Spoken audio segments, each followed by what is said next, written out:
I'm just going to press recording. So, welcome everybody. This is our fourth Tenant Pulse Exeter, is it? Fifth one. Fifth one, sorry, on this theme of energy efficiency, decarbonisation, affordable warmth. It changes the title each year, but it's what we know as the state of the nation as to how people feel about affordable warmth and heating and things like that. So it's the fifth one. So we're starting to build up a trend now, which is quite nice. Let's see if I can actually move the slides.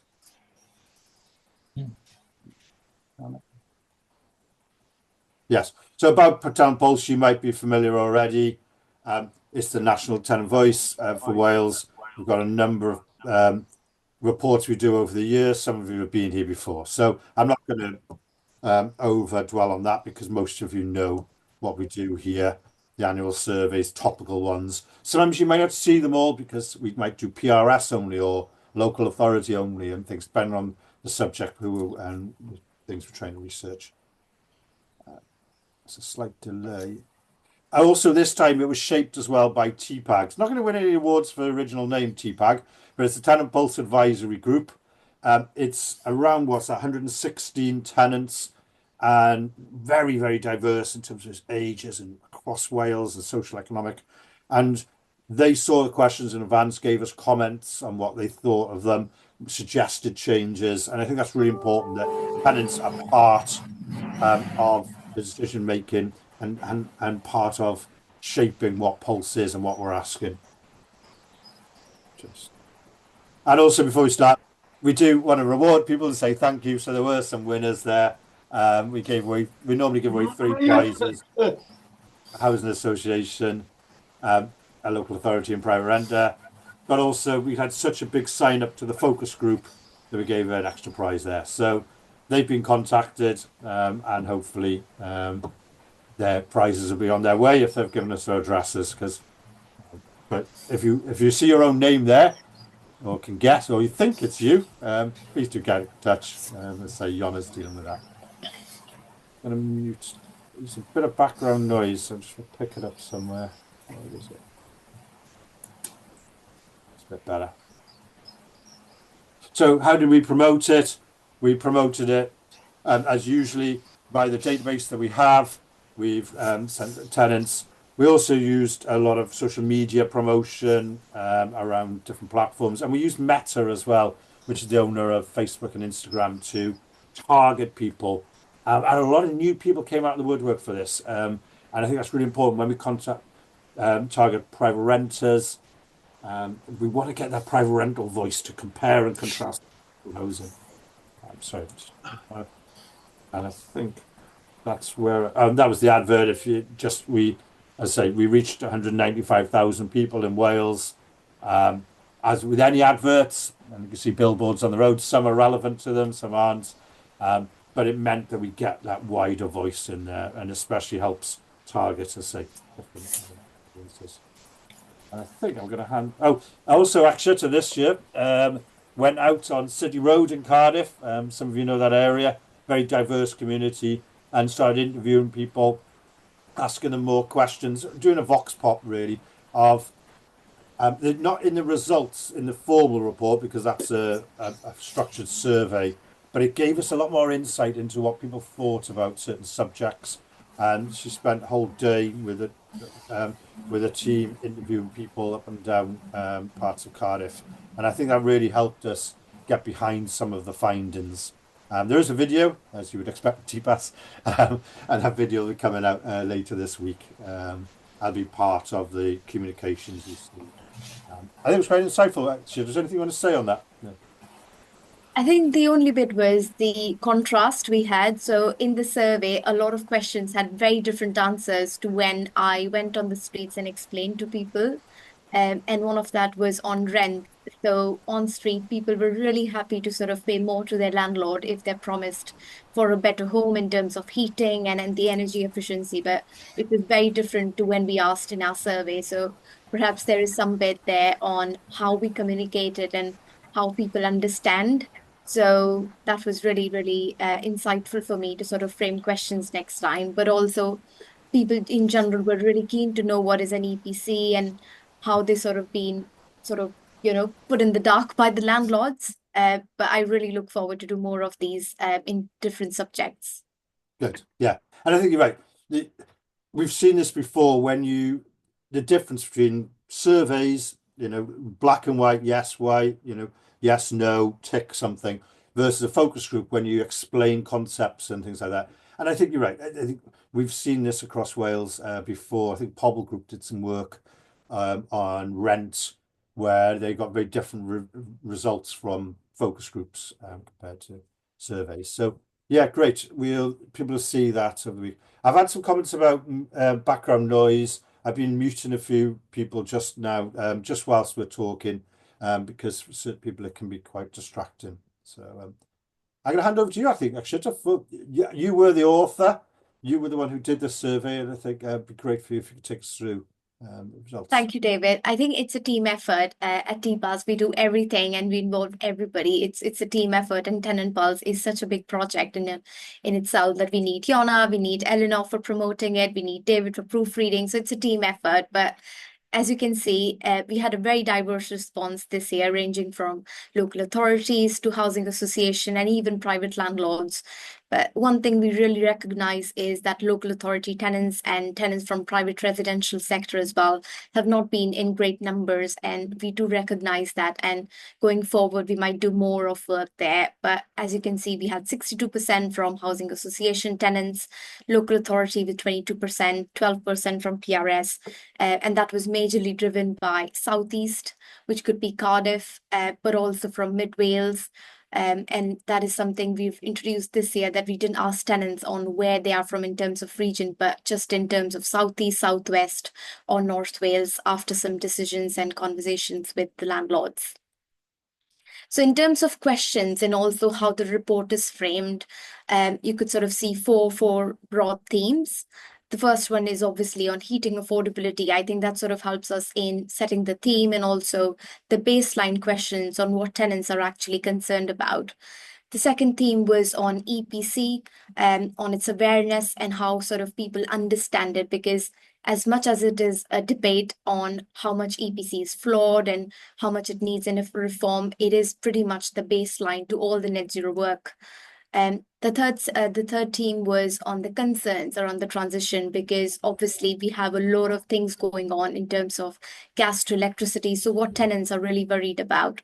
And the last theme was on rent and affordable warmth and striking that right balance on what works for both the tenants and landlords, especially when rent is such a hot topic this year.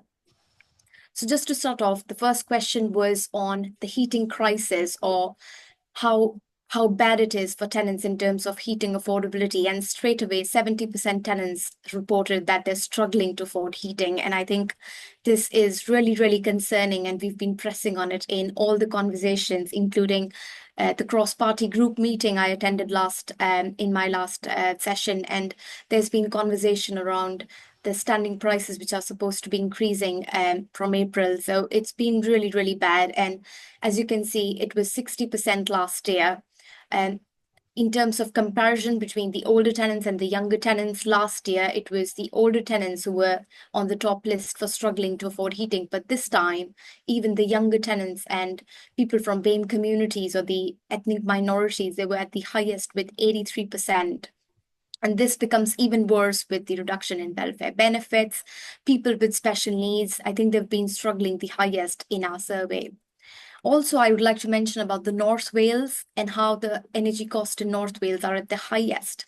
I was surprised in my last meeting at Cross Party Group meeting that the prices in North Wales are even higher than London because of the standing prices, and that's going to be even worse in the coming months with the standing price rising. So the affordability in this survey has been the biggest concern. The second question as a follow-up was to sort of understand if tenants are able to heat their home because of the heating affordability. Because as you'd imagine, a lot of tenants have special needs, people have kids, and a lot of times, even when heating is unaffordable, you still have to switch on the heating. And so we asked them if they were able to heat their home into a suitable temperature and to the others living in the home, and only 29% tenants can heat their home comfortably, while 38% cannot afford to heat their home. 17% were heating because of the medical reasons. We also allowed tenants to sort of check an option if the heating was included in their bill or in their service charges, meaning they were not really affected. In terms of BAME tenants, or the people with minority ethnic or the minority groups, 42% face the worst affordability challenges, and the young renters as well, which then aligns with the first point I made. There were also comments on radiators being not working well, the windows frothy, which is a big theme again in this survey, that the windows are not just suited for purpose, the heating system is outdated. Those were some of the comments which were again highlighted in this question. The third one in this section was on the energy efficiency upgrades. So we asked tenants if in the recent times they've had any energy efficiency upgrades to their home. It could be external wall insulation or solar panels. And if following that, they saw any savings. So 35% of tenants said that they've got some energy efficiency upgrades, and they were majorly driven by social housing, which could be linked to the retrofit scheme or the ORP or the other schemes which the landlords are working on, and 65% have not received any upgrades, which is again a very big number. But I think coming years and the coming times would see a lot of progress in there with the schemes which are being worked on.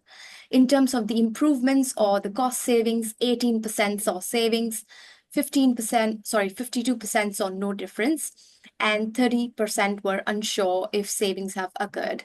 Now, to me, I think 30% is a big number in terms of uncertainty, because a lot of times we've seen that confusion on what do we really mean by energy savings, and the real price disparity between gas and electricity and the other things which sort of come in the dynamic just makes it really hard to sort of understand where is the savings. But perhaps you could also see that with the solar panels and with the other energy efficiency improvement, you're actually consuming less energy. And that is something which we sort of feel that in this report, we need to do more on making people understand on what do we really mean by energy consumption and energy savings. And this was also picked up in our last focus group with some landlords, where they've been noticing that a lot of energy consumption is reducing, but tenants are not seeing the savings. So that's one highlight again in this question. In terms of the energy efficiency upgrades, as I said earlier, social housing tenants were mainly on the top line with 38% because of the schemes which are being worked on. Private renters only received 18%. And in terms of the BAME tenants, it was 33%, but this was in general BAME tenants and not in specific comparisons. The second theme was on the most contentious topic, the energy performance chart, or the EPC. A lot of people don't really believe in EPC. There's been a reform as well. We submitted a response for the consultation. But again, it's a really, really important topic, and it underlines a lot of net zero conversation. And we recognize that tenants should be aware and should be given that information even when they're given a home. So we asked tenants if they know the EPC rating. 79%, that's a really big number. They don't know their EPC rating. Unlike last year, where younger respondents had higher EPC awareness, this year we saw a flip. This year, we saw that 60 plus age group increased from 23% to 33%, which is really positive. It shows that a lot of engagement is being done. A lot of engagement is actually converting into awareness, which was really positive. But on the other side, the younger tenants seem to be reduced with the awareness. So perhaps we need sustained efforts. It could also be linked to new renter groups being in their market, which are less aware. So that needs a more education piece there. And in terms of the private renters, it was 48%, which were more aware than social housing tenants, which could be then linked to the longer social housing tenancy period, but also that private renters are given more information in terms of EPC through Zoopla or the other websites they let, as compared to social housing tenants who are not given that information very much when they sort of take a home or in the advert itself. The second one was on, could you tell us your EPC? So this could be also their assumption, which we then delved into our next question. But the second question was, tell us your EPC. And this was really positive to see that EPC-C was the most reported rating this year, improving from EPC-D, which was last year. And I think this sort of links really well with the schemes which are being worked on currently, including the Welsh Housing Quality Standard and the other schemes which sort of focuses on bringing those homes up to the EPC-C level. You could also see EPC-A, but really unfortunate that it was just only one in our survey. But obviously, in the coming years, we will see more of those. It could also be linked to the people who signed up for the survey. In terms of the BAME respondents, they reported the highest share of EPC-E rated homes. And now, that is very concerning. In our survey as well, I visited a lot of community centers, including East, where I spoke with people from diverse backgrounds, and a lot of them were coming from those situations where damp and mold was at the highest. Homes with EPCC, not C, but E and D, and all of those things then link up with our survey as well, where EPCE was mainly linked to those people living in BAME and the PRS, and that is something we will really focus on in our coming sessions as well. 3% of the PRS tenants also reported home with no EPC rating. And then we've also signed this up with Rent Smart Wales, who are really closely looking into this matter on why these homes have no EPC rating. As I said earlier, this is something new. This was David's idea on how we can check the perception versus reality. So we asked tenants on their EPC, which was listed in the previous question, but then we also tried to check on the real EPC through the government website, and we found that 82% people actually identified their EPC rating to the correct levels. 14% thought their home was more energy efficient than it actually is. It could be because of the upgrades or because they just feel warm and the home is absolutely fine. 4% thought their home was actually worse off than it actually is. Now, that also links with the EPC being flawed, or perhaps the EPC which is expired or not updated. In some cases, we couldn't find an EPC record as well, making it unclear whether tenants were guessing it or whether it was just because of the property was not up-to-date certified. Something which was concerning here was also that we found no record of an EPC or any registration with Rent Smart Wales for 2 tenants in this survey, but obviously in real world, it could be even more. I was one of such group where I was renting a property and it wasn't registered with Rent Smart Wales. In our last interaction with Rent Smart Wales, we've flagged this up, and we will be working with them on some projects just to sort of identify the loopholes and how tenants can have that transparency when they let a place. The last question on the EPC was, does tenant sort of make a choice based on the EPC, or is the choice sort of driven by EPC or some other factors? And straight away, 40% tenants said that EPC does influence their choice while making a decision. They do sort of think about it when making a choice. And the other things were not sure, which could be then linked to EPC not being clear, not being clearly advertised, not having proper information on what EPC is. 14% said no. And the other themes which sort of came was also the choice factor on how you do not have a choice when you're faced with homelessness. Now, that is something really powerful, and something which a lot of people would relate, that when you've got no choice and no home to live, the EPC would not really come in your priority. But also in terms of social housing, where people were living in homes for about 20 years and the EPC didn't really come in their recognition or in their list. But obviously you can see 40% is a large number. And so if you're on the call, please do give a thought on how we could sort of involve EPC in our listings, perhaps make tenants aware about the importance of it, and also make the EPC a part of our work in terms of the housing decisions. And our third theme was on what tenants are worried about. A large part of our work at TPAS Cymru is to listen to tenants and sort of engage them, but also make sure that what we do is driven by their concerns and their problems, to make sure that the solutions are actually tailored and for them and by them. So this question was an open box question to sort of let the tenants sort of comment on what their concerns are when it comes to the transition from gas to electricity. This cloud sort of gives you an idea, but also I've listed 5 themes which came broader. The first one is obviously the affordability is the biggest barrier. Tenants are worried about the energy and the gas prices.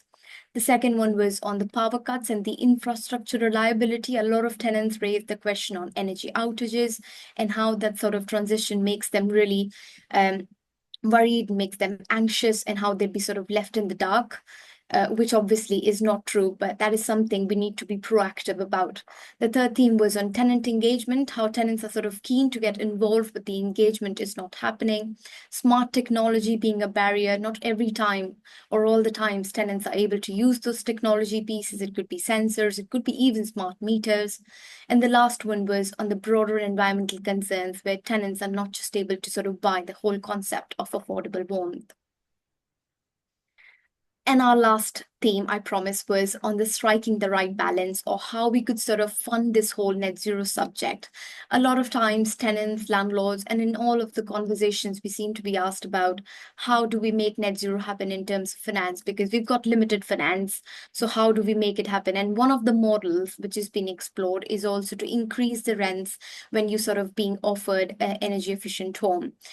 So we asked tenants if they'd be keen to pay more rent if the landlord provides them with an energy efficient home or a home with better EPC. 48% respondents disagreed with the idea of adjusting rent based on the energy efficiency. 27% supported the idea, and 24% were unsure. Now, to me, again, 24% is more concerning than 27, because I think that whole confusion around it is a big subject which we need to sort of work on through education pieces and sort of making them understand, and also taking their concerns on board to have a policy which works for all. In terms of the age group, which were most opposed or agreeing to the idea, 18 to 30 are the most opposed group. The middle age of the 31 to 45 are the most open to idea. It could also be linked because they're seeing that saving or the long run trajectory. 60% are the most uncertain, again, which sort of links to how we need more education. In terms of PRS versus social housing, PRS tenants are significantly more open to rent adjustments. It could be linked to the market, which is absolutely very tough to get a place to live, the supply and demand. Tenants also coming from the younger backgrounds, which are sort of keen to sort of explore new ideas and how they can sort of have a future which is more stable. In our next question, we then ask something which is also part of a manifesto, and on how the landlord should be required to improve the energy efficiency before raising the rent. And straight away, this is something which all the tenants across tenancy type agreed on. 81% tenants agreed that landlords should not raise rents on homes with EPC E or below unless the improvements are made to EPC D or better. Now, this is something really, really strong. And I checked this through different themes, including BAME, supported housing, social housing, and all the tenants on this survey said that landlords should not increase the rents until they improve their homes or their standards. Even in terms of age variation, 18 to 30, to all the age groups we had a large consensus on this topic. And so I think it could be a bigger portion on our manifesto. But if you've got thoughts on it, please feel free to get us in touch. So what are our recommendations after sort of researching, understanding what tenants are worried about? I've got some recommendations. Obviously, some of them you might have already heard. It's not something which is absolutely out of the box, but perhaps something we need to do more. It's something really simple. Simple things lead to bigger results. So co-design is one of the things we sort of promote in general as well. Helen from our team runs tenant project groups. That's a beautiful way of how you could sort of get tenants on board, create groups, empower them, get them involved. It could be even like a tenant project group you might be making for the Welsh Housing Quality Standard or the WHQS. So co-design is one big element. The second one is partnerships. We've got a number of organizations around us. Perhaps some of them might be on the call, including Warm Wales, Care and Repair. All of these organizations have beautiful things to offer, and we could sort of work together in making sure that little things like smart meters, sensors, and all of those things are being told to tenants, and sort of partnerships lead to collaboration and positive collaborations. EPC awareness. Given the steep decline in the EPC awareness, we also feel that housing providers must ensure that EPC ratings should be listed on the AdWords, but also being told to tenants on what they really mean and how much it impacts. structural issues. I didn't emphasize on it enough.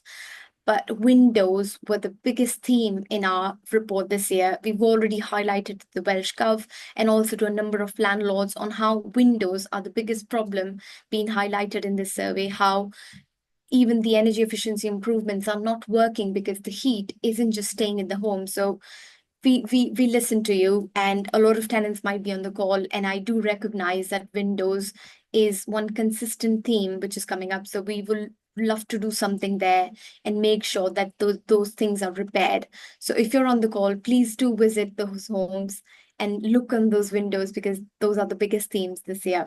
Shifting focus is another thing. Let's not make net zero about carbon reduction. Let's not make it a topic which is hard for a lot of people. Let's make it about affordable warmth. Let's make it about tangible benefits in terms of comfort, safe homes, comfortable homes. It could be rent stabilization, it could be relief, it could be actually lower bills and lower consumption. So let's shift our focus and make this topic something for everybody and for every home. That's it from my side. Thank you so much for listening. And we're here to support you. If you want those slides to be presented in terms of your focus group or even your leadership board, please feel free to sort of get in touch. And I would love to present these findings. It could be even your private rental sector, or it could be just social housing. Feel free to get in touch. And I'm just here to support you. Thank you so much. Thank you, Akshita. I think there's going to be some questions on the side there. I think I wanted to pick a couple of bits up from there. Firstly, the Pulse is there to start discussion. We never set out Pulse to be an exact science or, we are saying that is the statistics of Wales. It's meant to give a flavour, meant to give a flavour of what's happening in Wales and to start as landlords and tenants to challenge your own areas. Say, well, does this apply to us or does it? Should we do more local uh, polling or focus groups in our area and see if we have a similar theme? So it's about starting discussion. Second thing was that Windows thing. I saw in the main report, it keeps coming up. WHQS1 was meant to do the basics, the bathrooms, the roof. And for some reason, Windows just haven't seemed to have um, got that tenant benefit. They're saying the tenants are really saying the windows are the problem. The windows are the problem in my accommodation. And I think until we get that right, I'm not sure we're going to see the energy efficiency and energy gains. Maybe that's what you were saying, Dave. You could put all sorts of things in the home, but if you have drafty windows or windows that are falling out, we're not going to see those energy efficiency gains. So yeah, that was something I think that I picked up on there. So I don't know if you want to have a look at the does anybody want to particularly say anything or put a hand up? We've got some questions on the side In here. terms of Becky's question on the energy efficiency upgrades, so we gave a few examples there on what we mean by energy efficiency upgrades. We said external wall insulation, or it could be solar panels, but it was a broad range question, as you correctly pointed out.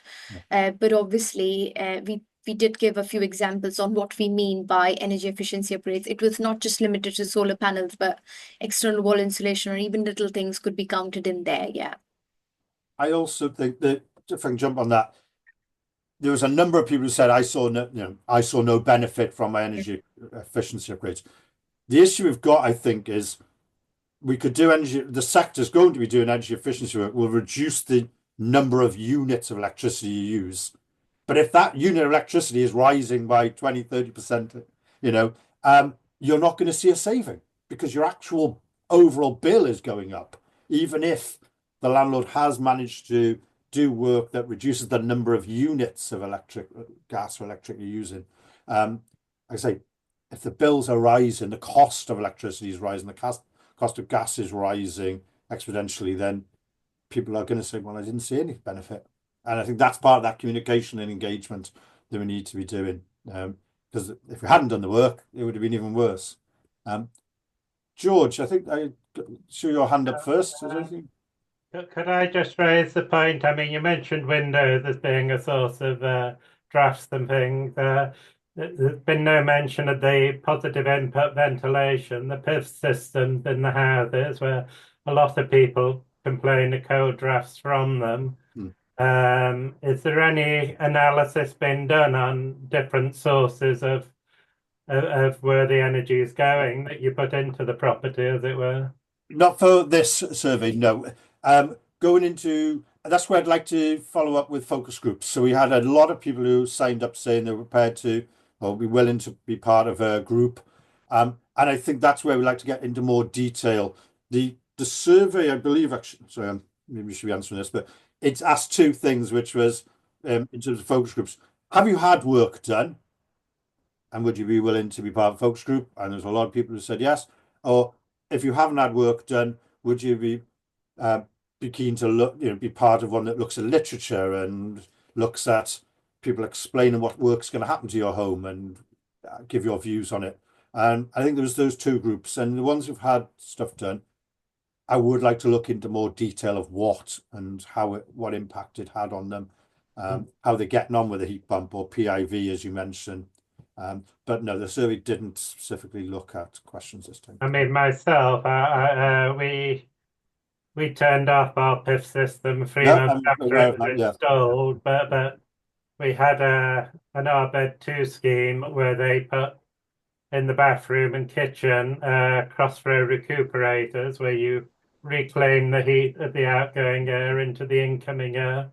And they've worked beautifully for us. There's been no yep, cold draft at all, and yep. there's been no damp patches ever since, etc. So there No, are we just ways of I've doing it. I've taken this up with the issue. I was at a CHC event last week where I mentioned PIVs.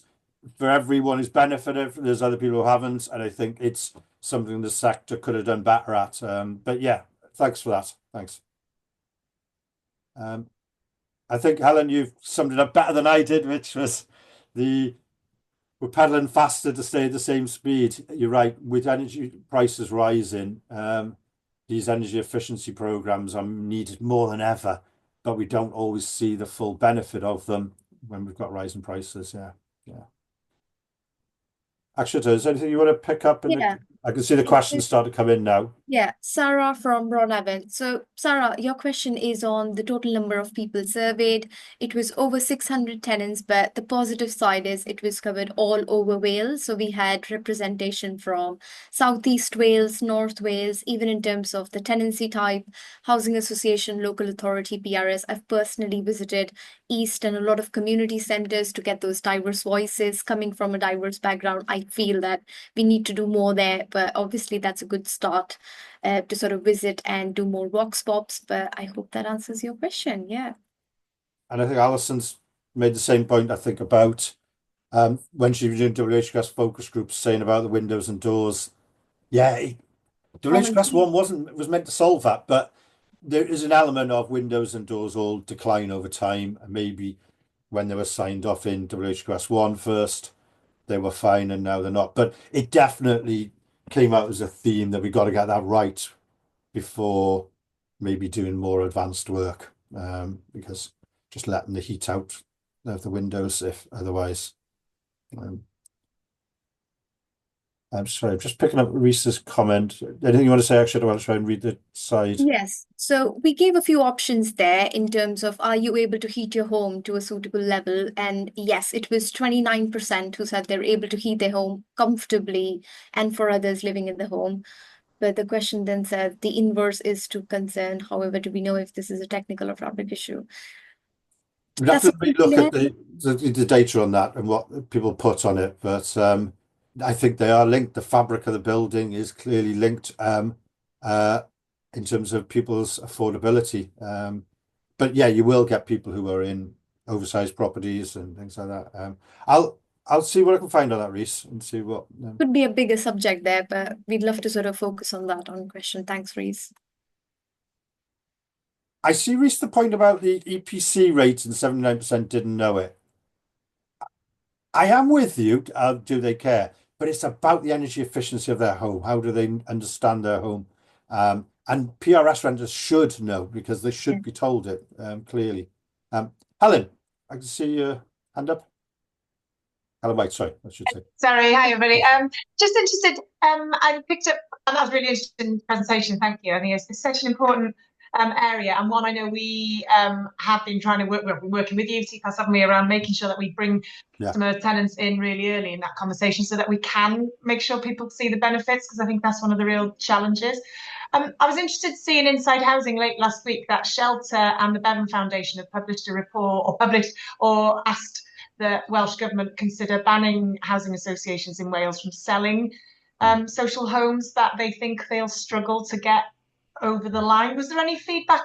I know your survey was before, but was there anything actually from people who were worried about what it might mean if their home or their landlord might struggle to get their home to the right standard? And because I'm really concerned, I don't think it's happening as much here in Wales. I don't think so. I know we're certainly not selling properties, but in England, we are hearing more about big landlords talking about big disposals, and you think, oh, that seems a real shame.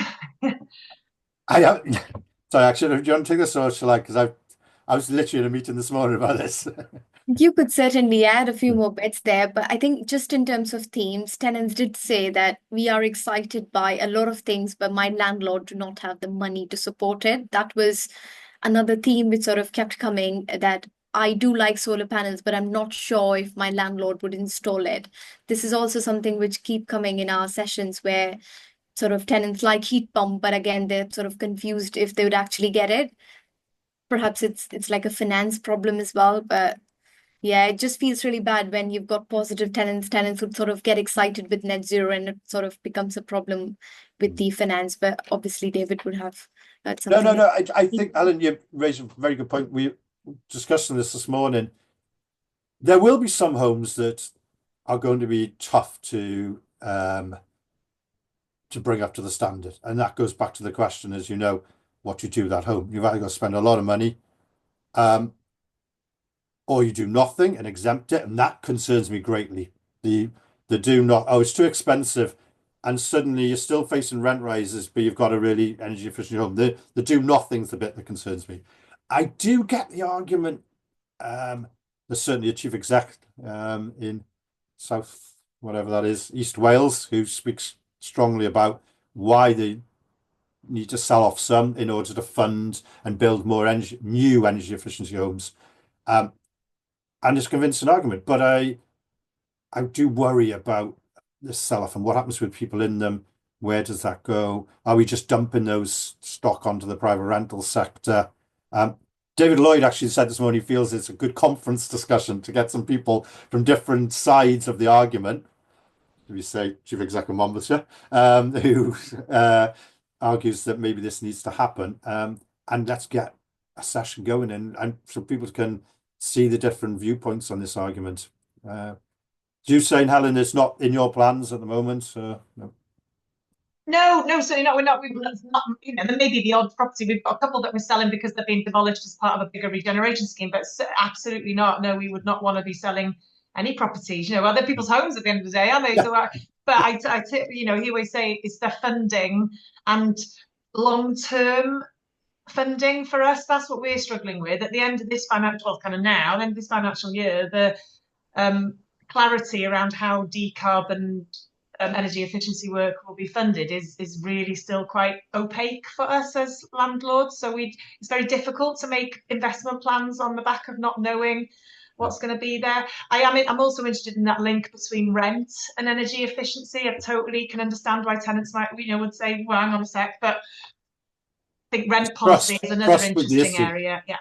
The trust was, totally understand that as well. So it's really when we see focus groups and you explain the link between rent and energy efficiency, people get it, but they have to have trust that they're going to see a benefit. And it's not an excuse just to put the rent up more,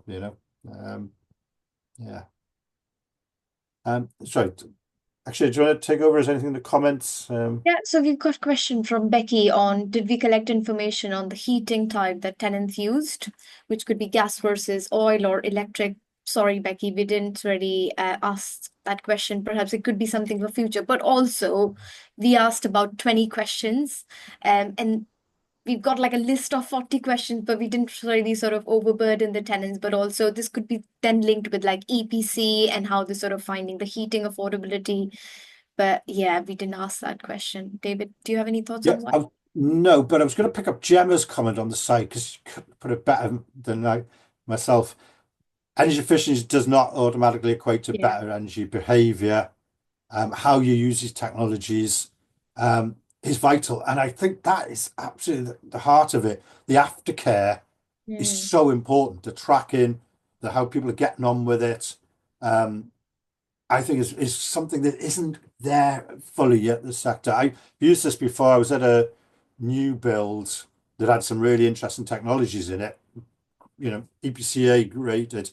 And I was like, well, how do people find out? And as they're moving in, they're told these are the settings and what to do. I was like, what? While they're carrying their boxes in and trying to find the kettle, and and the kids are running around the place. You can explain these really complicated technologies, and they're like, yeah. It's like, oh, I don't know if I agree with that. And I think the aftercare is going to be key going forward on energy efficiency. We need to be much, much better as a sector. Yeah. Reese has a question on tenants being interested for the EPC rating. I personally feel, after doing the box pops and also the report, 40% is a big number. And they said that they sort of make a choice or decide the place of their living after looking at the EPC. So I think tenants are definitely on board when it comes to EPC as part of the advert, but also interested on what their EPC is. In terms of the potential EPC rating, I didn't really get you there, but it seems like Like tenants are, yeah. it's the sorry to jump in. I'm loving the report, by the way. It's more to do with, so obviously you get your current EPC rating, and then you got the potential EPC rating, so what it can achieve. And I think that's probably the most important thing, because I think we can't really do much about the property as it is there and then if you're taking it, if you're moving in or you're about to rent it. But knowing what needs to be done and then holding the landlord to account and being able to say, and also being realistic with what can be achieved as well for that property. And I think that's something I'd like to know a bit more on, is that people not only understand their EPC rating as it is now, but what it could be and what needs to be done to achieve that, and whether they understand that as well. Yeah. Yeah. Definitely part of the communication piece, really. But I'm personally keen if the EPC is part of the advert. So David and I spoke with Vale of Glamorgan and a few other landlords just to sort of check if EPC is a part of the advert listing. So I live in private rental space, and when I live or sort of view a place, I make sure that I check the EPC. It's part of the listing. Otherwise, I clearly do not visit that place or even interested there to live.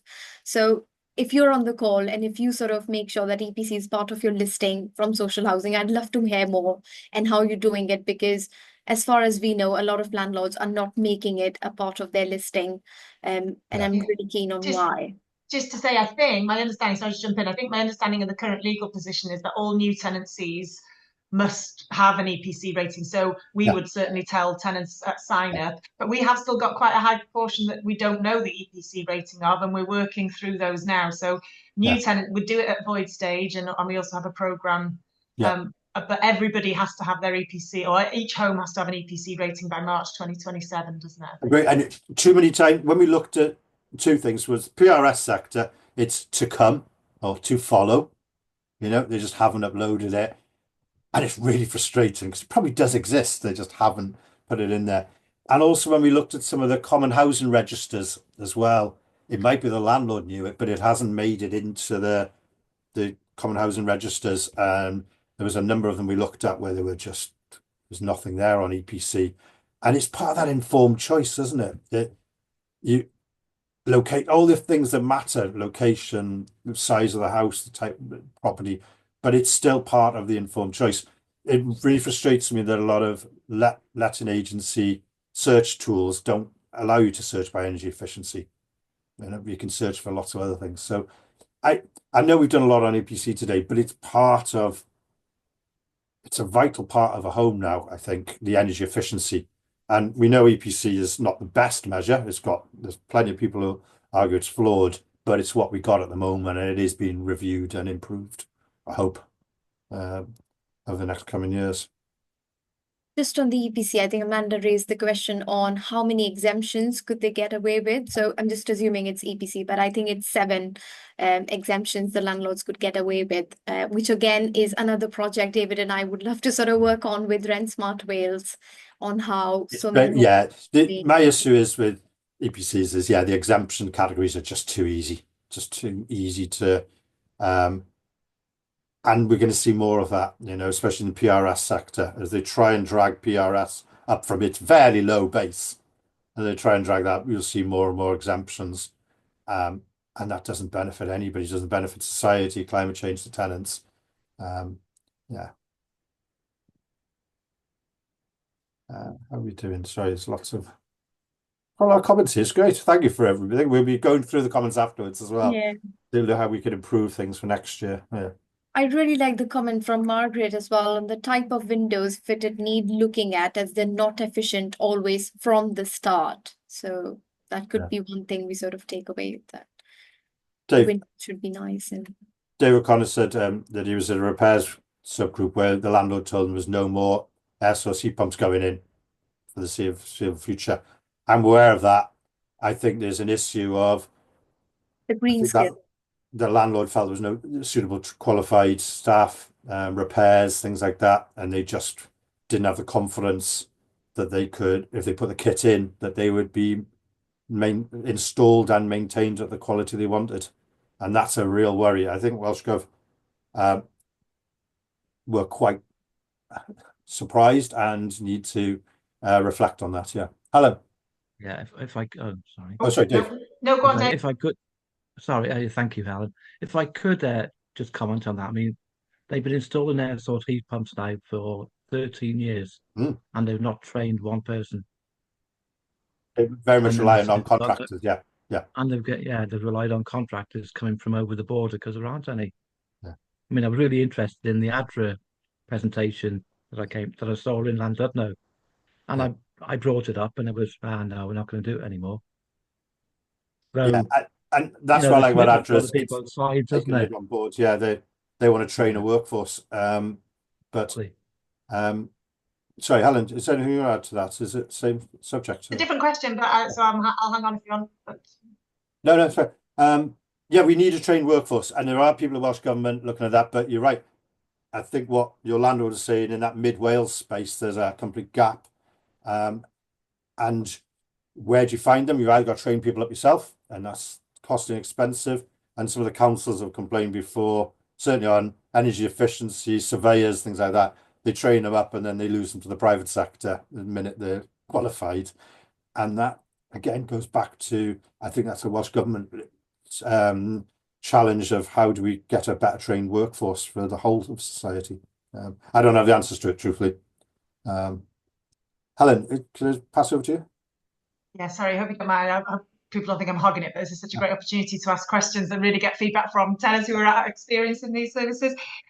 One of the things I'm sorry if it's in the report, I haven't read it in detail, but the use of sensors in the homes. So as landlords, if we're looking to manage, large portfolios of homes in a really effective way, I know there has been some concern from tenants about the data that they're sharing with us, and actually, I'm not sure I want somebody to know when certain rooms in my house are getting hotter and colder and all that sort of, or how often I'm boiling my kettle. And actually, in terms of us being able to make best use of the limited resources that we've got, if we can have sensors in the homes that will tell us when perhaps moisture levels are going up, so that we can then communicate effectively with the customers to say, is there an issue? What can we do to try and help? How, what do we? So I'd be interested to know in any feedback on how people feel about having that data being shared, and whether anyone's seeing that work on the ground. Can I ask, Alan's asked people here today any thoughts, and we have got plenty of thoughts, but we'll hold that for a minute and see what anyone have any ACO or IOP sensors. Have they got experience of this, comfortable with them, or have anyone refused work?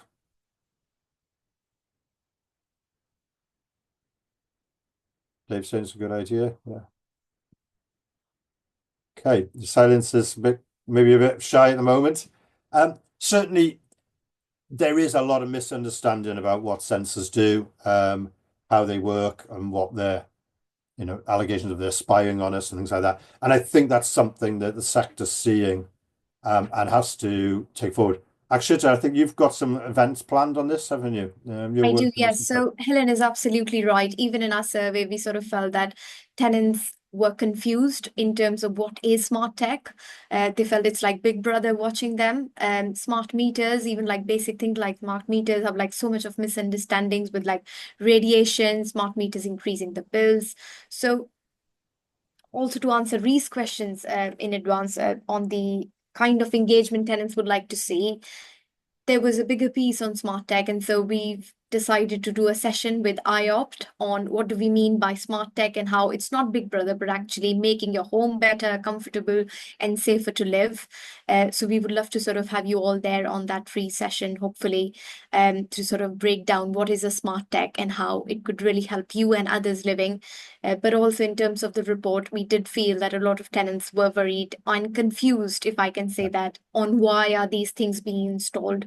Some of them were also positive because they were communicated that piece of information before and not just directly just installed in their home. So again, communication and engagement seems like the most common thing to say, but it is the solution. So yeah, we definitely that IOPT session will be the next one. I think we'll also maybe do some focus groups with Cero, who have pivoted their business and are keen to look at get tenants' views on how they can position these sensors in a way that do benefit, because they are of benefit. I think it's the Flintshire example that's used quite a bit, but they built a row of houses all identical, the same technologies, the same thing in them, and they had an estimate of what they thought the price was going to be to live in these homes, the heating bills, and the difference was sevenfold, as in that one house had a bill so low, far below what they expected for that home, and another one was 7 times more. And the sensors picked that up and went, there's some issues here. And so they were able to go and engage those tenants, talk to them, and find out why one tenant who clearly didn't understand how to use this technology had been set way too high, he'd been told not to touch anything. And so he was just opening his windows because it was excessive heat. And it just wasn't working. And the sensors picked that up. And then the person who got it so energy efficient, what were they doing? Were they just switching it off, or was it a way they were doing it? And actually, they were operating in a really efficient way, far better than the manual ever would have suggested. So they are great at helping understand and to offer advice and support to tenants, but it's got to be in a way that tenants feel comfortable with. So yeah, a lot more will come from this year, and we feel it's needed to try and help the sector engage and understand tenants' concerns. Yeah. But also Margaret on the chat said that she doesn't like sensors, she doesn't have it, and she's concerned about it. You're absolutely fine, Margaret. I mean, if I would be sort of introduced with a new technology tomorrow without being told what it is, I wouldn't like it. I would be nervous about it. Even when I'm a young person, I could sort of find more about it. I think it's absolutely normal to feel it, and perhaps we need to do better on communicating about what is a sensor, what it does, and perhaps our session, an online session, could help you and landlords on this call, but also landlords sort of frame policies and information pieces, resources to make you understand, and that could fill a big gap on what it really means by sensors and how they could help you. Okay. I know as we come to the end of the session now, just conscious of the time. What I did want to mention is that we're producing what's called Padlets. They're sort of a resource of videos and information. We've put one together on WHQS, tenant engagement, videos we've seen, leaflets, things like that. We're going to share more of those sort of things. We're also doing a Padlet on tenant engagement basics, so constitutions, guides, code of conducts, anything like that. You'll see more of these coming out over the next couple of weeks from us. So if there's material you want to share or material you want to see in these Padlets, we call them, do let us know. But I'd like to say thank you to Akshita for this report. I hope you found it useful. Do you want to anything you want to say, Akshita? I think my biggest thing to do after this report launch is to make it even bigger and amplify it and make sure that it's heard by the right people. So if you've got your leadership board, if you've got any tenant focus groups where I could come and present these findings, or if you think there's something we could sort of delve deeper on, like Reese pointed out a few areas, a few themes, we could sort of create projects. I'd love to hear more from you and how we could sort of make this report for you and better and work for everybody in this housing space. But yeah, I'm happy to sort of do any presentations as well if that is sort of helping everybody on this call. Yeah. But thank you so much for coming and listening. Thank you, everybody. Enjoy your lunch. Take care. Thank you.